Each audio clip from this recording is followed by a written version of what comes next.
Hello my dear student, welcome back my YouTube channel CG SET life science 2026। तो दोस्तों, आज मैं आप सभी को सीजी सेट लाइफ साइंस का जो सिलेबस होता है उसमें 13 यूनिट होते हैं। उन सभी 13 यूनिट में जो मोस्ट इंपॉर्टेंट टॉपिक है उन टॉपिक को इस वीडियो में आपको बताने जा रहा हूँ।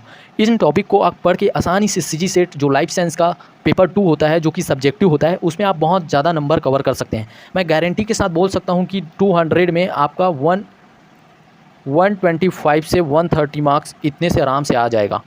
अगर इसको पूरा भी नहीं पढ़ोगे और मान के चलो आप 85% या 80% ही, जितना मैं इंपॉर्टेंट टॉपिक इस वीडियो में आपको बता रहा हूँ उसको कवर कर लेते हो, 80% ही कवर कर लेते हो, तो वो क्या है, आपका आसानी से 120 से 125 नंबर आ जाएगा। और पेपर 1 में आप 50 से 55 नंबर ला लोगे, तब भी से आपका सीजी सेट क्वालिफाई हो जाएगा। ओवरऑल अगर मैं बात करूँ, इसमें 55 मार्क्स पेपर 1 में हो गया आपका, ठीक है। पेपर 2 में आपका आ जाता है 125 मार्क्स, तो आपका टोटल मार्क्स हो जाता है दोस्तों, कितना हो गया, 180 मार्क्स। तो ये आसानी से क्वालिफाई कर सकते हो, ठीक है।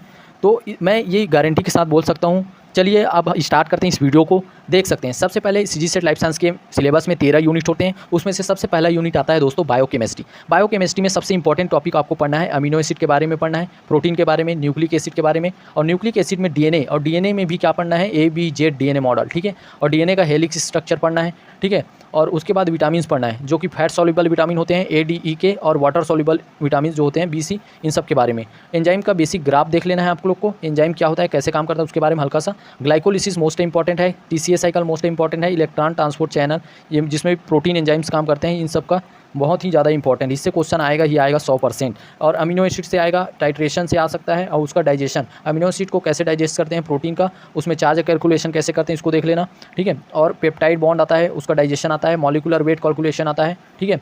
और न्यूक्लिक एसिड का structure, purine, pyrimidine, DNA structure, ये सब देख लेना है बेसिक, ठीक है। अब आता है second unit cell biology. Cell biology में क्या क्या पढ़ना है दोस्तों, तो सेल बायोलॉजी में पढ़ना है सेल ऑल अबाउट, सेल के बारे में जितने भी चीज़ें हैं उसको पढ़ना है। जैसे सेल के मेम्ब्रेन के स्ट्रक्चर से लेकर सेल के अंदर जितने भी ऑर्गेनिल्स होते हैं, और प्रोटीन कहाँ सिंथेसिस होता है, कहाँ से कहाँ जाता है, वो पूरा पढ़ना है। ओवरऑल एक सेल के पूरे तरह से इर्द गिर्द हर चीज़ें पढ़नी है आपको, ठीक है।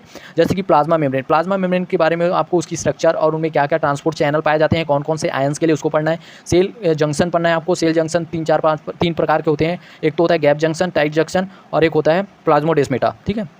एंकरिंग जंक्शन भी होता है। तो ये सेल जंक्शन है, उसको पढ़ना है। इसके बारे में स्पेसिफिक कौन कौन से प्रोटीन इन्वॉल्व होते हैं, इन्वॉल्व होकर क्या क्या वो ट्रांसपोर्ट करने के लिए वो जंक्शन होते हैं। सेल डिवीजन पढ़ना है, ठीक है। और क्या पढ़ना है आपको, ECM एक्स्ट्रा सेलुलर मैट्रिक्स, मतलब सेल के बाहर जो भी हमारा बड़े बड़े प्रोटीन्स पाए जाते हैं, जैसे कैडेरिन, इंटेग्रिन, ये सेलुलोज फाइबर, ये सब पढ़ना है। प्रोटीन टारगेटिंग पढ़ना है आपको। जब प्रोटीन सिंथेसिस होता है राइबोसोम से ER में जाता है, ER से कहाँ जाता है, गोल्जी से कहाँ जाता है वो राइबोसोम, लाइसोसोम, माइटोकॉन्ड्रिया और सेल के बाहर। तो प्रोटीन है सिंथेसाइज होकर कहाँ कहाँ जाता है, उसका टारगेटिंग या ट्रैफिकिंग कहाँ कहाँ होती है, उसको पढ़ना है, ठीक है। उसके बाद राइबोसोम का स्ट्रक्चर देख लेना है बेसिक, लाइसोसोम का देख लेना है, इंडोप्लाज्मिक रेटिकुलम का देख लेना है, गोल्जी का देख लेना है, न्यूक्लियस का इसका क्या फंक्शन होता है, क्या स्ट्रक्चर है, ये सब बेसिक 11th-12th में जो रहता है वही। यूनिट 3 में मॉलिक्यूलर बायोलॉजी आता है। इसमें आपको मेन पढ़ना है दोस्तों रेप्लिकेशन, ट्रांसक्रिप्शन, ट्रांसलेशन, और इनमें जितने भी एंजाइम्स काम करते हैं रेप्लिकेशन में, उनके बारे में पढ़ना है बेसिक। इनके ट्रांसक्रिप्शन फैक्टर कौन कौन से होते हैं, ट्रांसलेशन फैक्टर क्या क्या होते हैं, और उनका रेगुलेशन पढ़ना है। कौन कौन सा एंटीबायोटिक्स इसको इनहिबिट करता है, इन प्रोसेस को। डीएनए रिपेयर पढ़ना है आपको। इसमें all pathway enzymes, DNA repair के 2-3 मतलब 4-5 पाथवे होते हैं, ठीक है। जैसे कि डायरेक्ट रिपेयर, एक्सेशन रिपेयर, ये सब। तो उनमें उन पाथवे में कौन कौन से एंजाइम इन्वॉल्व हो रहे हैं उनके बारे में पढ़ना है, उनको याद करना है। कैपिंग पढ़ना है। जब RNA बन जाता है दोस्तों, RNA भी राइबोसोम प्रोटीन है, राइबोसोमल प्रोटीन होता है। mRNA जब ट्रांसक्रिप्शन होता है तब बनता है। तो उस mRNA का क्या क्या होता है, एडिटिंग में क्या क्या आता है, 5 प्राइम कैपिंग, स्प्लाइसिंग आता है, एक्सॉन का रिमूवल, इंट्रॉन का रिमूवल, एक्सॉन का एडिशन, और क्या होता है पॉलीएडेनाइलेशंस, इंड में एडेनिन ऐड करना, ठीक है। इनको पढ़ना है। ये सब एडिशन होता है, तब जाके वो मैच्योर mRNA बनता है और ट्रांसलेशन करता है, ठीक है। अब नेक्स्ट यूनिट आता है हमारा यूनिट 4, देख सकते हो। यूनिट 4 में आपको पढ़ना है cell signalling and immunology. Cell signalling में 3-4 पाथवे मेन है, GPCR signalling pathway, RTK pathway, delta notch, RASMAP pathway, और एक होता है जैक स्टेट पाथवे, ठीक है। इसके अलावा आपको एपोप्टोसिस पढ़ना है। सेल डेथ कैसे होता है, प्रोग्राम सेल डेथ होता है ना, उसको पढ़ना है एपोप्टोसिस। उसके बाद आपको इंट्रासेलुलर, एक्स्ट्रा सेलुलर क्या पढ़ना है, रिसेप्टर पढ़ना है। सिग्नलिंग मॉलिक्यूल्स पढ़ना है, कौन कौन से पाथवे में कौन कौन से सिग्नलिंग मॉलिक्यूल्स की जरूरत हो। जैसे RTK पाथवे है तो इसके लिए क्या क्या सिग्नलिंग मॉलिक्यूल्स हो सकते हैं, ठीक है। हाइपर सेंसिटिविटी पढ़ना है, ये इम्यूनोलॉजी का पार्ट है, ठीक है। MSC पढ़ना है, ठीक है। मेजर हिस्टोकॉन्ड्रिया हिस्टोकम्पेटिबिलिटी कॉम्प्लेक्स और एंटीजन एंटीबॉडी के बारे में बेसिक पढ़ना है। इम्यूनोलॉजी एकदम डीप नहीं पढ़ना है, ठीक है। कैसे इम्यून रिस्पॉन्स डेवलप होता है उसी को हल्का सा, इनेट इम्यूनिटी एडेप्टिव इम्यूनिटी के बारे में हल्का सा पढ़ना है, क्योंकि बहुत वास्ट है, उसको नहीं पढ़ सकते। यूनिट नंबर 5 में आपको पढ़ना है डेवलपमेंटल बायोलॉजी। डेवलपमेंटल बायोलॉजी में एक ऑर्गेनिज्म, एक एनिमल कैसे डेवलप होता है, उनमें क्या क्या प्रोसेस इन्वॉल्व होते हैं, जैसे कि fertilisation, spermatogenesis, oogenesis, menstrual cycle, cleavage, cell movement होता है, जैसे कि इन्वेजिनेशंस, इमिग्रेशंस, डीलेमिनेशंस, ये सब। ये देखो सेल मूवमेंट होता है ना, जब क्लीवेज होता है उसके दौरान, फर्टिलाइजेशन होता है, उसके बाद क्लीवेज होता है, तो उसके बाद जब सेल मूवमेंट होता है उसको कहते हैं जैसे कि ईपीबोली होता है, डीलेमिनेशन, उन्हें कौन कौन से सेल कैसे कैसे मूवमेंट करता है उसको याद रखना है, वो आता है प्रॉपर। एंजाइम प्रोटीन कौन कौन से होते हैं, ठीक है। प्लेसेंटा पढ़ना है आपको, placenta, Korean, amnion, embryonic development में जो एक्स्ट्रा सेलुलर मेम्ब्रेन होता है ना, उसी को पढ़ना है। मेंस्ट्रुअल साइकिल पढ़ना है आपको, हार्मोन पढ़ना है, मेंस्ट्रुअल साइकिल में hormonal regulation. Unit 6 plant physiology. इसमें क्या होता है दोस्तों, प्लांट फिजियोलॉजी में प्लांट के बारे में पढ़ना है। तो प्लांट में सबसे मोस्ट इंपॉर्टेंट है प्लांट हार्मोन। ये देखो प्लांट हार्मोन में क्या क्या आता है, oxygen, gibberellic acid, cytokinins, ethylene और नहीं ये क्या है, जास्मोनिक एसिड, ब्रेसनोस्टाइड, एब्सिसिक एसिड। इतना पढ़ लेना है आपको, इतना हार्मोन्स के सिग्नलिंग, उसका रिसेप्टर, वो कैसे सिंथेसिस होता है, वो उसका फंक्शन क्या होता है, ये सब। फोटोसिंथेसिस में आपको C2 cycle, C3 cycle, C4 cycle, light reaction, dark reaction, electron transport chain, ये सब पढ़ना है, ठीक है।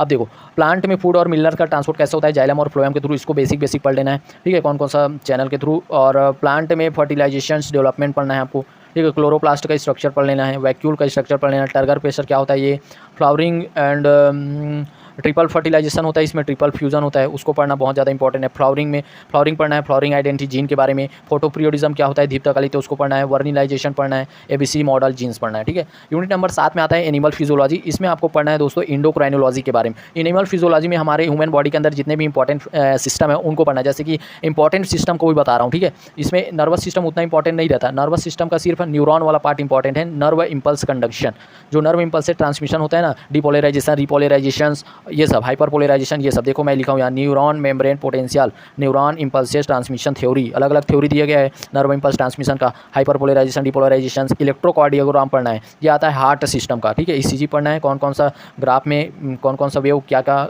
चीज़ को शो कर रहा है, ठीक है। एंडोक्राइनोलॉजी में पूरा आपको thyroid glands, adrenal glands, pituitary glands, hypothalamus, उन सब के बारे में, उनसे जितने भी हार्मोन सीक्रेट होते हैं उनके क्या क्या फंक्शन है, हाइपोसिक्रेशन से कौन सा डिसीज़ होगा और हाइपर सिक्रेशन से कौन सा डिसीज़ होगा, कैसे रेगुलेट होता है, ये सब।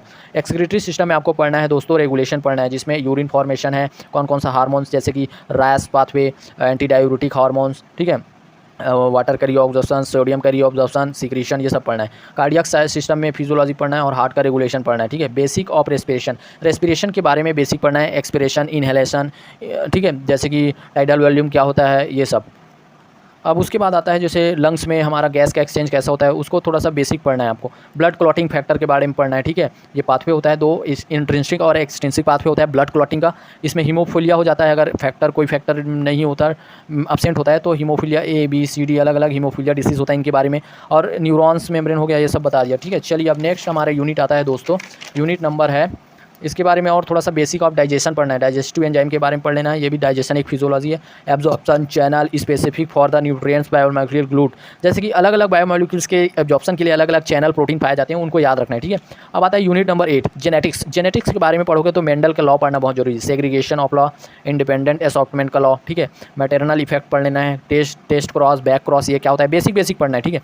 हीमोफिलिया रेशियो क्या क्या आता है, ठीक है, F1 जनरेशन में, F2 जनरेशन में क्या रेशियो आता है उसको। हीमोफिलिया प्रोबेबिलिटी कैलकुलेशन, जब एक मादा क्या है, एक फीमेल हीमोफिलिया डिसीज से कैरियर है और दूसरा नॉर्मल है, पेरेंट मतलब मेल पेरेंट नॉर्मल है, तो उनको क्रॉस कराएंगे तो इतनी मतलब इफेक्ट बेबी बॉय होने का और कैरियर गर्ल्स होने की प्रोबेबिलिटी क्या होगी, ऐसा टाइप का क्वेश्चन आता है ना, हाँ, तो उसको करना है।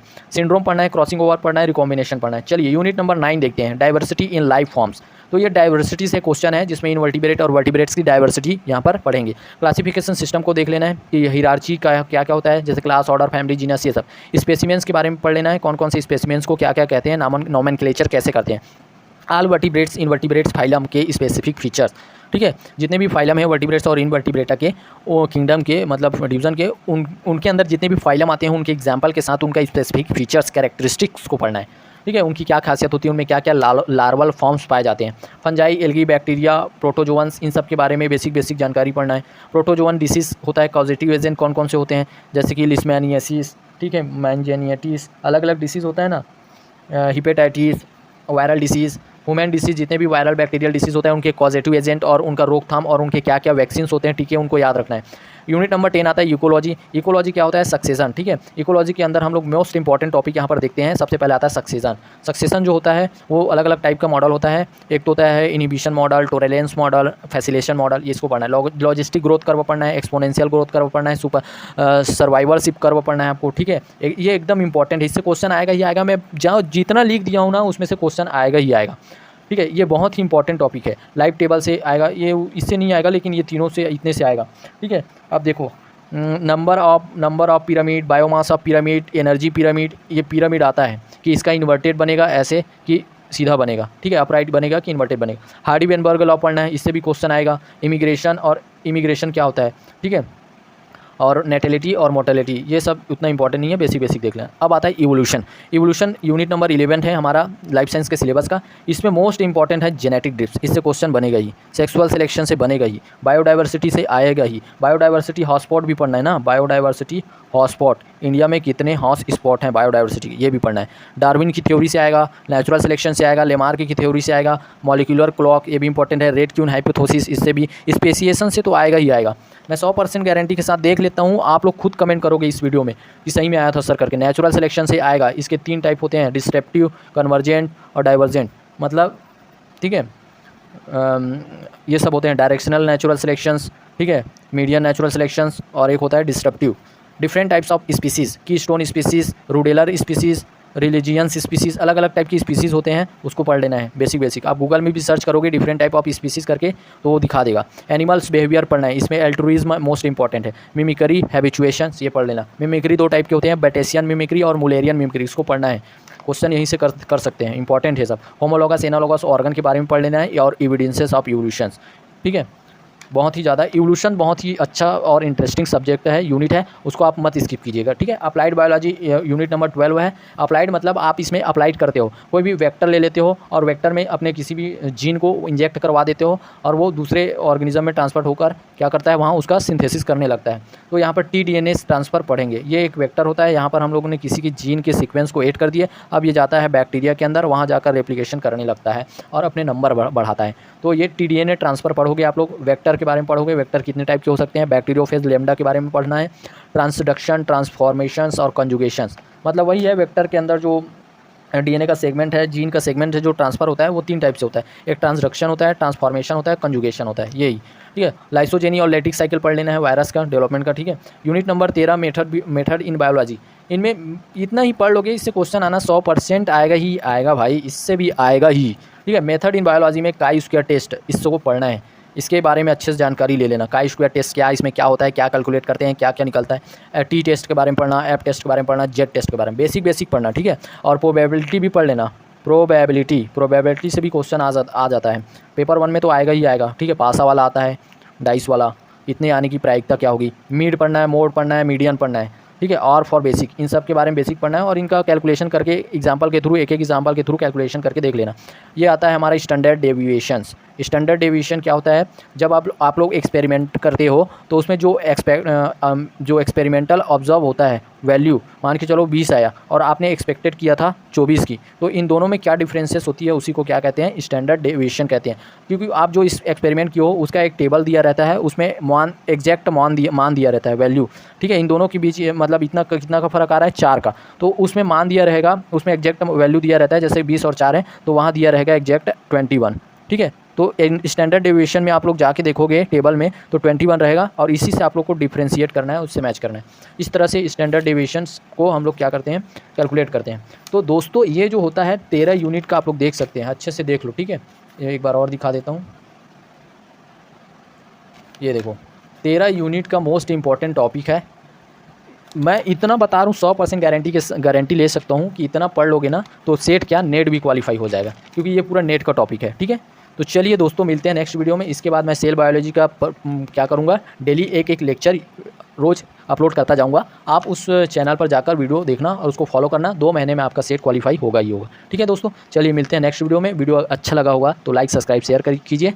ठीक है, और इस जो दिया हूँ इंपॉर्टेंट टॉपिक, इसको जरूर फॉलो कीजिए, आपको 100% गारंटी के साथ सफलता मिलेगा ही। ठीक है, चलिए मिलते हैं नेक्स्ट वीडियो में, बाय।